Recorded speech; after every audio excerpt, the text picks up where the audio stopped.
Jack covered the podium with milk cartons, promising to drink one as punishment for every minute the students focused in class. At first, they were unusually attentive, eager to see their teacher's embarrassment. Jack kept his word. As time passed, the milk on the podium dwindled, while knowledge on the whiteboard grew. When the last carton was empty, the class had intently listened for half a period, some even volunteering to answer questions. Jack was thrilled, pretending to vomit from excessive milk, making the students roar with laughter. After class, to further connect with them, Jack offered to learn jump rope from the students. Despite repeated failures and stumbles, his actions conveyed a lesson. With effort, anything can be learned. However, the principal was quite displeased. He summoned Jack to his office, accusing him of playing games with underperforming students, disrupting the school's educational order. The principal told Jack not to expect too much, settling for barely passing the graduation exam. But Jack stood up for his students, betting the principal that in 6 months, they would graduate with outstanding results. Jack returned to the classroom, sharing the wager with his pupils. He presented a large cake, encouraging them as a friend to prove themselves. If they had confidence, they could light a candle. The students gathered around, igniting the flames. At that moment, they genuinely identified with Jack, believing he could bring miracles. To help them memorize dull history facts, Jack spent nights crafting lesson plans, adapting presidents' names into rap lyrics. The next day, he played a boombox, donned a baseball cap,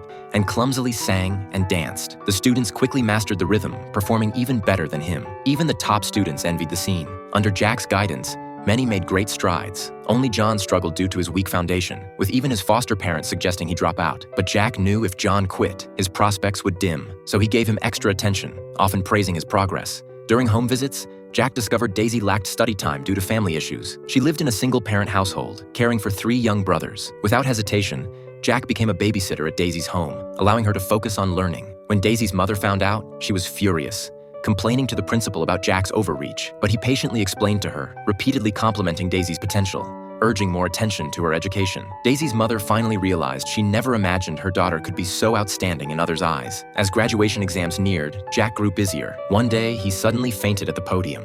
Students thought it was a prank, laughing at his poor acting, until he remained unresponsive and they realized the severity. Jack was rushed to the hospital, diagnosed with pneumonia. Though not life-threatening, doctors ordered at least 2 weeks rest. But with exams approaching, Jack couldn't afford any delay. He enlisted a friend to record lecture videos at home. Through the recordings, students diligently absorbed knowledge. The principal witnessed it all, hardly believing his eyes. The once problematic students now studied with such focus. However, when Jack returned after recovery, the classroom scene again left him greatly disappointed. The students had resumed being noisy, their grades plummeting. So, will the students ultimately make a dramatic turnaround in the graduation exams?